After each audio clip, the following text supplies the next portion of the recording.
Assalamu alaikum students, it's your social studies teacher Sabah Siddiqui. Today we'll study first chapter of social studies. क्या नाम है इसका? Geography of the Muslim world. सबसे पहले हमें ये पता होना चाहिए कि ज्योग्राफी क्या होती है. Geography is basically a combination of two words, geo and graphy. Geo का मतलब क्या होता है? Geo means earth and geography has been derive from a Greek word graphein which means description of the earth. ठीक है, तो geography का मतलब क्या हो गया कि हम पढ़ते हैं डिस्क्रिप्शन ऑफ द अर्थ, लेकिन यहाँ पे हम क्या पढ़ेंगे? Geography of the Muslim world. ठीक है, तो लेट्स स्टार्ट. सबसे पहले हमारे पास फर्स्ट टॉपिक है द मुस्लिम वर्ल्ड. पहले मैं रीडिंग करती हूँ, then I will explain. Islam is the second largest religion and the fastest growing one in the world. The graph below shows the estimated number of followers of the four main religions in the world. क्या कहना है कि इस्लाम हमारे पास second number पे सबसे बड़ा मज़हब है जो कि बहुत तेज़ी से ग्रो कर रहा है, स्प्रेड कर रहा है इन द वर्ल्ड, दुनिया में. फिर हमारे पास उन्होंने एक ग्राफ के बारे में बताया हुआ है. यहाँ पे नीचे ये जो ग्राफ बना हुआ है इसमें 5 इन्होंने रिलीजन्स शो किए हुए हैं जिनकी जो बताए हुए कि ये मेन रिलीजन्स हैं. सबसे पहले हमारे पास सबसे ज़्यादा जो है पॉपुलेशन किस रिलीजन की है? क्रिश्चियंस की है 33%. देन हमारे पास है अदर रिलीजन जो कि 26% हैं whole population of the world. फिर हमारे पास हमें देखना है कि मुस्लिम्स की कितनी परसेंटेज है. मुस्लिम पॉपुलेशन हमारे पास पूरी दुनिया में थर्ड नंबर पे आती है जिसकी परसेंटेज है 21%. देन हमारे पास हिंदू है 14% एंड देन बुद्धिस्ट 6%.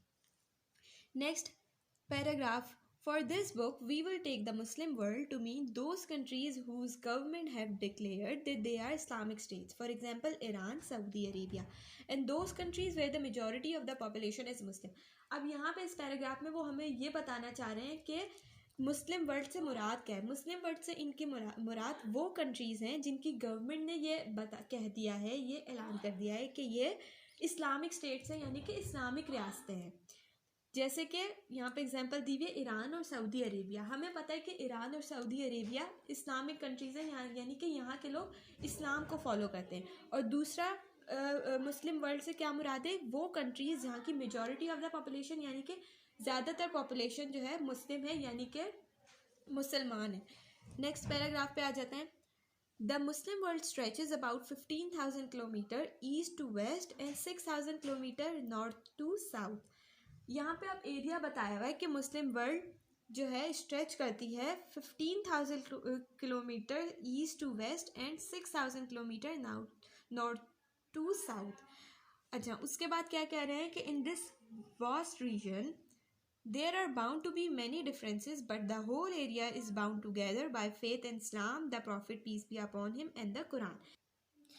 यानी कि इनसाइड दिस वास्ट रीजन से मुराद है कि इस बड़े से रीजन में, इस बड़े से एरिया में भले थोड़े से डिफरेंसेस हैं, लेकिन यहाँ के रहने वाले तमाम लोगों का ईमान इस्लाम पर है, हॉली प्रॉफिट पे है और कुरान पर है. यानी कि ये सब लोग इस्लाम को भी मानते हैं, हुजूर पाक सल्लल्लाहु अलैहि वसल्लम को भी मानते हैं और कुरान पर भी ईमान रखते हैं. ठीक है, अब नेक्स्ट हमारे पास टॉपिक आ जाता है फिजिकल फीचर्स. पैराग्राफ पढ़ते हैं. सबसे पहले हम As you can see from the map on page number 2, most of the Muslim countries are located on level land. यानी कि वो बता रहे हैं कि पेज नंबर 2 पे एक उन्होंने मैप दिया हुआ है, वो शो कर रहा है कि मुस्लिम कंट्रीज ज़्यादातर लैंड लेवल पर लोकेटेड हैं. ठीक है, फिर उन्होंने हमारे पास मेन माउंटेन्स बताए हुए कौन कौन से. Atlas range in north Africa, the highlands of Ethiopia, Yemen and the southern end of Saudi Arabia, eastern Turkey and much of Iran. ठीक है, अब उसके बाद वो क्या कह रहे हैं? The highest regions of all are Afghanistan and the Hindu Kush and Karakoram mountains of Pakistan. However few people live in these mountainous regions. क्या कह रहे हैं कि यहाँ के हाईएस्ट रीजन कौन कौन से? अफगानिस्तान है, हिंदू कुश एंड कराकोरम माउंटेन्स हैं. ठीक है, और यहाँ पर बहुत कम लोग रहते हैं.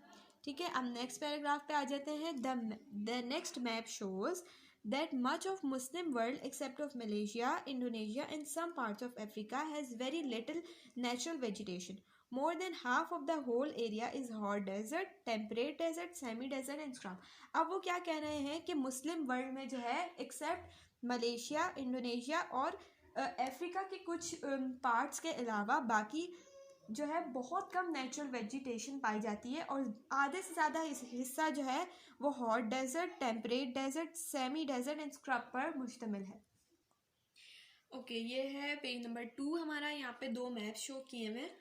फर्स्ट मैप में वो मुस्लिम वर्ल्ड शो कर रहा है और सेकंड वाला मैप जो कि हमारा फर्स्ट टॉपिक था और सेकंड टॉपिक था हमारा फिजिकल फीचर्स, और इस मैप में physical feature of the Muslim world show किया हुआ है। ठीक है, यहाँ पे एक इन्फॉर्मेशन दी हुई है कि officially there are 55 countries whose Muslim population is from more than 50% to 100%, यानी कि 55 कंट्रीज़ में की जो टोटल 100% पॉपुलेशन है उसमें से मोर देन 50% पॉपुलेशन मुस्लिम है, और जबकि जो अदर जो बाकी पॉपुलेशन है उसका 36% में से हर 1% पॉपुलेशन मुस्लिम है। ठीक है, next move on to the page number 3।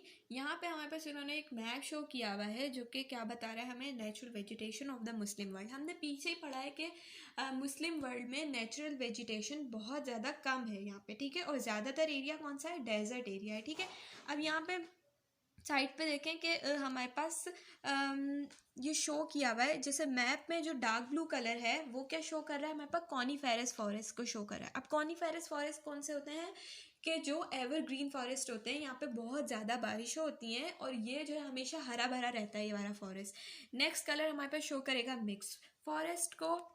Next show करेगा डेसिडुअस फॉरेस्ट। डेसिडुअस फॉरेस्ट कौन से होते हैं, ये सीजनल फॉरेस्ट होते हैं, यानी कि अब ऑटम होगा तो इसके पत्ते झड़ जाएंगे और फिर जो है जब बारिश होगी तो दोबारा इसके पत्ते हरे भरे हो जाएंगे। इस तरह से ये अकॉर्डिंग टू द सीजन इसके जो है ये ग्रो करता है।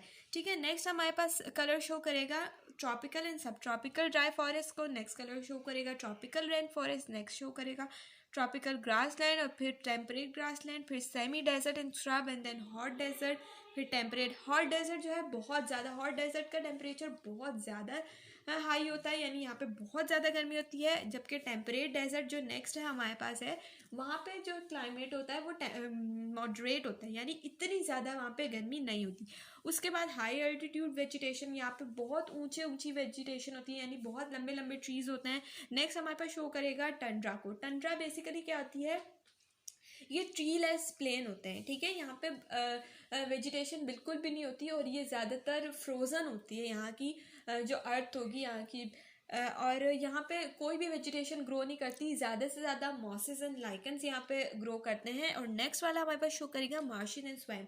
मार्शेस एंड स्वैम क्या होते हैं हमारे पास, ये सॉफ्ट वेट लैंड होती है, यहाँ पे भी कुछ ग्रो नहीं करता है। और नेक्स्ट वाला हमारे पास है अच्छा, ये मार्शेज और स्वैम जैसे कि कीचड़ टाइप जो हमारे पास लैंड होती है, ये उस तरह की लैंड होगी। ठीक है, और नेक्स्ट हमारे पास आइस कैप। आइस कैप जो है आप लोग को पता है कि ये आइस कवर्ड होती है ये वाली लैंड। यहाँ पे भी अब इस तरह की लैंड पे जाहिर सी बात है वेजिटेशन का ग्रो करना इम्पॉसिबल होता है, मतलब बहुत कम ग्रो करती है। ठीक है, अब नेक्स्ट वाले पैराग्राफ पे आ जाए हमारे पास, क्या कह रहे हैं वो, in these desert areas apart from a few oases little or nothing grows except very tough plants which can survive in such harsh conditions.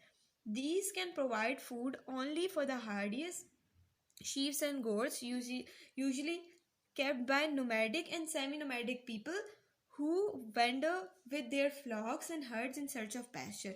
अब वो क्या कह रहे हैं कि हमने पहले ही पढ़ लिया है कि मुस्लिम वर्ल्ड जो है ज़्यादातर कॉन्सिस्ट करती है हमारे पास डेजर्ट एरिया। अब इन डेजर्ट एरियाज में कुछ ऑसेस होते हैं। ऑसेस वो एरिया होते हैं, ऑसेस जो है वो डेजर्ट ही होते हैं। और हमें पता है कि डेजर्ट में बहुत ज़्यादा स्कॉर्चिंग सन होता है, धूप की तपिश बहुत ज़्यादा तेज़ होती है, तो इस वजह से हमें लगता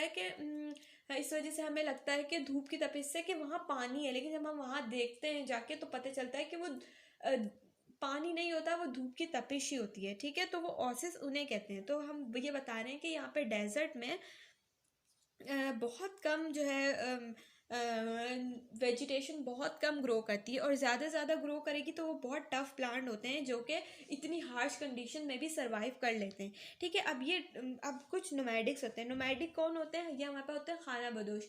खाना बदोश होते हैं जिनका कोई परमानेंट घर नहीं होता, इनके पास फ्लॉक्स और हर्ड्स होते हैं। फ्लॉक और हर्ड क्या होते हैं, झोपड़ी टाइप जैसे कि कैंप्स होते हैं, उनका कोई परमानेंट घर नहीं होता, उन्हें जहाँ कंडीशंस फेवरेबल लगती है वो वहाँ जाके रहना शुरू कर देते हैं। जैसे कि और इनके पास कुछ गोट्स और शीप भी होती हैं। अब ये जो गोट्स होती है इनका फूड होते हैं ये टफ प्लांट्स, जिनकी हमने ऊपर डिस्कस कर रहे थे। तो नोमैडिक के पास होती हैं, और नोमैडिक क्या करते हैं, इधर से उधर मूव करते हैं इन सर्च ऑफ पैस्चर्स। ठीक है, ओके, देन नेक्स्ट पैराग्राफ जल्दी से रीड कर लेते हैं। There are however considerable areas of tropical rainforest in parts of Central Africa and Southeast Asia which produces a huge amount of timber and tropical forest products such as rubber and tropical fruits. In other countries, good farm crops are produced in the valleys of Great River, the Nile, Tigris, Euphrates and Indus and in other places by irrigation. अब ये क्या कह रहे हैं यहाँ पे कि central Africa and South East Asia के कुछ पार्ट्स में हमारे पास ह्यूज अमाउंट ऑफ टिम्बर और ट्रॉपिकल फॉरेस्ट प्रोडक्ट जो है प्रोड्यूस होते हैं। टिम्बर हम लकड़ी को कहते हैं, और ट्रॉपिकल फॉरेस्ट प्रोडक्ट जो है वो ये रबर और ट्रॉपिकल फ्रूट्स को कह रहे हैं। ठीक है, जबकि अदर जो कंट्रीज़ होते हैं वहाँ पर गुड फार्म क्रॉप्स को प्रोड्यूस करने के लिए हमें इरिगेशन की ज़रूरत होती है। इरिगेशन बेसिकली क्या होता है कि हम ज़मीन के अंदर पानी को स्टोर करके रख लेते हैं कि इन केस अगर बारिश नहीं हो रही है और हमें क्रॉप्स को ग्रो करवाना है तो हम ज़मीन के नीचे से पानी लेकर उन क्रॉप्स को ग्रो करवा लें। और ये ज़्यादातर कहाँ पे होता है, the Nile, tigris, Euphrates and Indus and in other places ये इरिगेशन का प्रोसेस होता है।